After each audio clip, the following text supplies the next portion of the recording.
بسم اللہ الرحمن الرحیم۔ آج ہم ایک نئی سیریز شروع کرنے جا رہے ہیں۔ اس سیریز میں ہم اپنے خلفائے راشدین حضرت ابوبکر، حضرت عمر، حضرت علی، حضرت عثمان رضی اللہ تعالیٰ عنہ کے بارے میں جانیں گے۔ تو آئیے سٹارٹ کرتے ہیں، اس کی آج پہلی ویڈیو ہے۔ بسم اللہ الرحمن الرحیم۔ غار ثور کا ساتھی۔ ابوبکر رضی اللہ تعالیٰ عنہ مکہ میں ابو جہل کی تیاریوں سے غافل نہیں تھے، اور رسول اللہ صلی اللہ علیہ وسلم کی بصیرت و دانش نے انہیں آنے والے دنوں کے بارے میں سوچنے پر مجبور کر دیا تھا کہ موجودہ حالات انتہائی خراب ہو گئے تھے اور رسول اللہ صلی اللہ علیہ وسلم کے دین کے دشمنوں نے آپس میں اتحاد قائم کر لیا تھا۔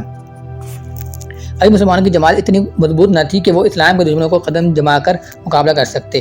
ابوبکر رسول اللہ صلی اللہ علیہ وسلم کے ساتھ غار حرا میں عبادت کے بعد آپ سے ان مسئلوں پر گفتگو کیا کرتے تھے اور رہنمائی حاصل کیا کرتے تھے، کیونکہ محافلوں کے ارادے ٹھیک نہیں تھے اور مکہ میں مسلمانوں کے لیے آرام کا احساس لینا مشکل ہو گیا تھا۔ لیکن رسول اللہ صلی اللہ علیہ وسلم نے خدا کی طرف سے مسلمانوں کو یقین بخشا تھا کہ اگرچہ وہ تھوڑی تعداد میں ہیں لیکن فتح یاب ہوں گے۔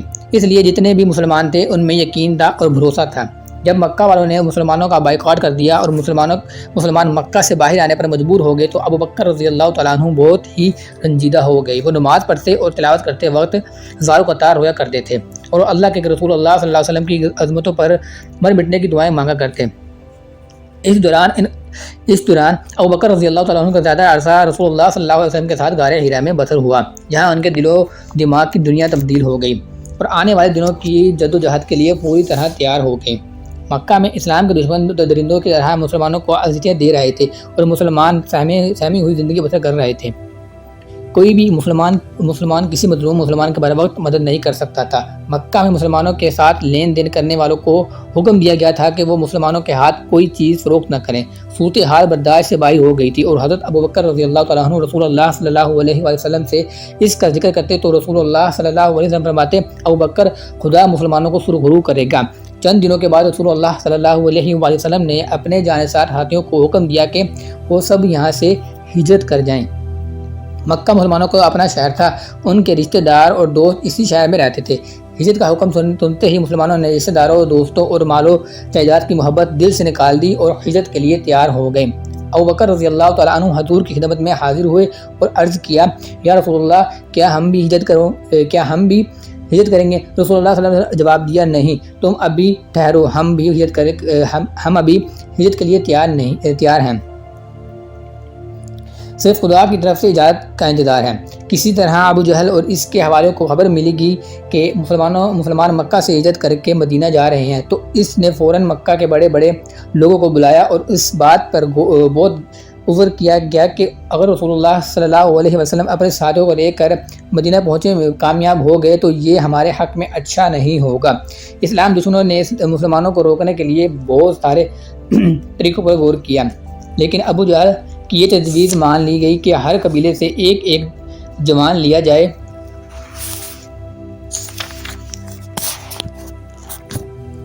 اور ان کا یہ گروپ اچانک رسول اللہ صلی اللہ علیہ وسلم پر حملہ کر کے آپ کو ختم کر دے۔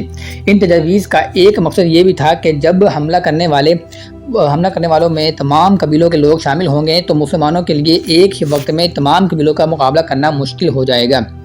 یہ ایک سیاسی چال بھی تھی اور اس طرح ابو جہل وغیرہ کا خیال تھا کہ رسول اللہ صلی اللہ علیہ وسلم اور ان کے ساتھی مکہ کے تمام قبیلوں سے کٹ جائیں گے۔ چنانچہ منصوبے کے مطابق ایک مسلح گروپ تیار ہو گیا اور اسے ایک رات رسول اللہ صلی اللہ علیہ وسلم کے گھر کا محاصرہ کرنے کے لیے حکم دیا گیا تاکہ صبح جب رسول اللہ صلی اللہ علیہ وسلم باہر تشریف لائیں تو انہیں ہلاک کر دیا جائے۔ استغفر اللہ۔ مسلمانوں کو بھی منٹ کے خبریں مل رہی تھیں۔ ایک ذریعے سے رسول اللہ صلی اللہ علیہ وسلم کو جب اس سازش کا پتہ چلا تو عین اس وقت اللہ تعالیٰ کی طرف سے بھی ہجرت کی ہدایت مل گئی۔ رسول اللہ صلی اللہ علیہ وسلم اسی وقت ابوبکر رضی اللہ تعالیٰ عنہ کے حال تشریف لے گئے، انہیں اس سازش سے باخبر کر دیا اور ساتھ ہی یہ فرمایا کہ ہجرت کی اللہ تعالیٰ نے اجازت دے دی ہے۔ ابوبکر رضی اللہ تعالیٰ عنہ نے درخواست کی، یا رسول اللہ، میں آپ کے ساتھ ہی رہنا چاہتا ہوں۔ رسول اللہ صلی اللہ علیہ وسلم کے ارشاد کے مطابق ابوبکر رضی اللہ عنہ نے 2 اونٹوں کا فوراً بندوبست کیا۔ ایک اونٹ رسول اللہ صلی اللہ علیہ وسلم نے اپنے لیے پسند فرمایا اور عبداللہ بن ارقیت نامی غائر کو دونوں اونٹ دے کر کہا کہ وہ 3 دن کے بعد سور نامی بغار کے قریب پہنچ جائیں۔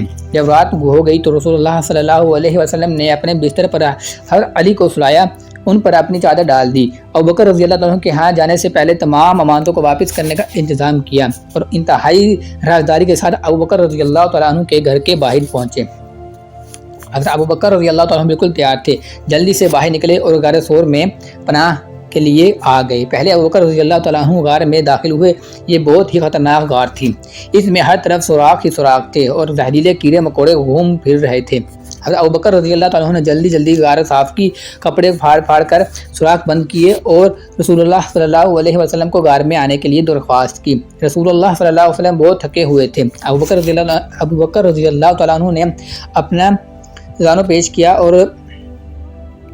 رسول اللہ صلی اللہ علیہ وسلم آرام کرنے کے لیے لیٹ گئے۔ اچانک ابو بکر رضی اللہ تعالیٰ عنہ کو ایک سوراخ نظر آیا جو بند ہونے سے رہ گیا تھا۔ ابو بکر رضی اللہ تعالیٰ عنہ نے جلدی سے سوراخ پر اپنی ایڑی رکھ دی۔ اس سوراخ میں ایک سانپ کا ٹھکانہ تھا۔ اس نے حضرت ابو بکر رضی اللہ تعالیٰ عنہ کی ایڑی پر ڈنگ مارا، جس سے حضرت ابو بکر رضی اللہ تعالیٰ عنہ کا سارا جسم درد سے سن ہو گیا، لیکن انہوں نے اف تک نہ کی، ذرا برا ایڑی کو حرکت نہ دی تاکہ رسول اللہ صلی اللہ علیہ وسلم کی آنکھ نہ کھل جائے۔ درد سے ابو بکر رضی اللہ تعالیٰ عنہ نڈھال ہو گئے تھے اور انہوں نے اتنا ضبط کیا کہ ہونٹ تک سی لیے، لیکن آنکھوں سے آنسو ضرور بہہ نکلے۔ آنسوں کے چند قطرے رسول اللہ صلی اللہ علیہ وسلم کے مبارک چہرے پر گرے تو آپ جاگ بڑھے اور پوچھنے لگے، کیا بات ہے ابو بکر رضی اللہ تعالیٰ عنہ، تم رو رہے ہو؟ ابو بکر رضی اللہ عنہ نے کہا، ایسے لگتا ہے جیسے مجھے اس سوراخ میں سے سانپ نے کاٹ لیا ہو، جس کو میں نے ایڑی سے بند کیا ہوا ہے۔ رسول اللہ صلی اللہ علیہ وسلم نے اٹھ کر ابو بکر رضی اللہ تعالیٰ عنہ کی ایڑی دیکھی تو واقعی وہاں سانپ کے ڈنگ مارنے کا نشان تھا۔ آپ نے فوراً اپنے منہ کا لعاب اس جگہ پر لگایا اور اسی وقت سانپ کے زہر کا اثر ختم ہو گیا۔ ادھر جب ابو جہل اور بت پرستوں کا تیار کیا ہوا مسلمان گروپ رسول اللہ صلی اللہ علیہ وسلم کے گھر میں داخل ہوا تو وہاں رسول اللہ صلی اللہ علیہ وسلم کی بجائے حضرت علی کو سویا ہوا دیکھ کر ان کے ہوش اڑ گئے۔ سرداروں کو اس کی اطلاع دی گئی تو انہوں نے اعلان کیا کہ جو کوئی محمد صلی اللہ علیہ وسلم کو زندہ یا مردہ حالات میں پکڑے گا وہ 100 اونٹ کے انعام کا حقدار ہوگا۔ اس اعلان سے مسئلہ لوگ چاروں کی طرف بکھر گئے اور رسول اللہ صلی اللہ علیہ وسلم کو تلاش کرنے لگے۔ اس دوران حضرت ابو بکر رضی اللہ تعالیٰ عنہ کے مکان پر بھی انہوں نے چھاپا مارا اور حضرت ابو بکر کی بیٹی اسما کو تھپڑ بھی مارے، لیکن انہوں نے رسول اللہ صلی اللہ علیہ وسلم کے بارے میں ابو بکر رضی اللہ تعالیٰ عنہ کی صاحبزادی نے ایک لفظ تک نہ بتایا۔ رسول اللہ صلی اللہ علیہ وسلم اور حضرت ابو بکر رضی اللہ تعالیٰ عنہ 3 دن تک غار میں رہے۔ حضرت ابو بکر رضی اللہ عنہ کے بیٹے عبداللہ بن ابو بکر رضی اللہ عنہ روزانہ شام کو مکہ والوں کی خبریں سناتے آتے۔ اسما بنت ابو بکر رات کو خود غار ثور میں کھانا پہنچاتی۔ صبح سویرے حضرت ابو بکر رضی اللہ عنہ کا ذاتی چرواہا بکریاں لے کر آ جاتا اور بکریوں کے ریوڑ سے عبداللہ اور اسما کے پیروں کے نشان مٹ جاتے اور رسول اللہ صلی اللہ علیہ وسلم کو تلاش کرنے والے ناکام ہو کر واپس مکہ لوٹ جاتے۔ بعض اوقات شرپسند غار کے منہ کے بالکل قریب آ جاتے تھے اور ان کے پیروں کی آواز سن کر ابو بکر رضی اللہ عنہ اور رسول اللہ صلی اللہ علیہ وسلم کی طرف دیکھنے لگتے تھے۔ اس وقت رسول اللہ صلی اللہ علیہ وسلم فرماتے، غم نہ کرو، اللہ ہی ہماری حفاظت کرنے والا ہے۔ آخری روز چھاپا مار غار کے منہ تک پہنچ گئے، لیکن غار کے منہ پر ایک مکڑی نے جال بنا دیا تھا اور اس اسلام دشمن یہ سمجھ کر کہ غار میں کے منہ پر تو جالا لگا ہوا ہے، اس غار میں کون داخل ہوا ہوگا۔ تیسرا دن بھی بیت گیا اور رات کا اندھیرا پھیلنے لگا تو راستہ دکھانے والے عبداللہ بن ارقط دونوں اونٹ لے کر وہاں پہنچ گیا۔ اس کی آواز پہنچان کر ابو بکر رضی اللہ تعالیٰ عنہ فوراً باہر نکلے اور پھر رسول اللہ صلی اللہ علیہ وسلم سے درخواست کی کہ وہ باہر تشریف لے آئیں۔ عبداللہ بن ارقط کے ساتھ ابو بکر رضی اللہ عنہ کا ذاتی چرواہا بھی تھا۔ ایک اونٹ پر رسول اللہ صلی اللہ علیہ وسلم اور ابو بکر رضی اللہ تعالیٰ عنہ سوار ہوئے اور دوسرے پر عبداللہ بن ارقط اور چرواہا عامر سوار ہوا۔ رسول اللہ صلی اللہ علیہ وسلم نے پیچھے مڑ کر مکہ پر ایک نگاہ ڈالی اور اونٹ کو ایڑی لگائی۔ رسول اللہ صلی اللہ علیہ وسلم عام رستہ کے بجائے دوسرے راستے مدینہ کی طرف روانہ ہوئے۔ اس پر خطرہ کم نظر آتا تھا اور اس راہ سے کبھی کوئی گزرتا تھا۔ راستے میں کہیں رسول اللہ صلی اللہ علیہ وسلم نے آرام کرنے کے لیے بھی رک جاتے تھے اور حضرت ابو بکر رضی اللہ تعالیٰ عنہ جو چوکس ہو کر نگہبانی کرنے لگتے۔ سفر کرتے ہوئے ابو بکر رضی اللہ عنہ کبھی رسول اللہ صلی اللہ علیہ وسلم کی حفاظت کی خاطر آگے چلنے لگتے اور کبھی پیچھے چلتے۔ وہ چاروں طرف نگاہیں دوڑاتے تھے۔ مکہ سے چند میل کے فاصلے پر پہنچے تھے کہ حضرت ابو بکر رضی اللہ تعالیٰ عنہ کو ایک سوار نظر آیا جو بجلی کی طرح گھوڑا دوڑا رہا تھا اور دیکھتے قریب پہنچ گیا۔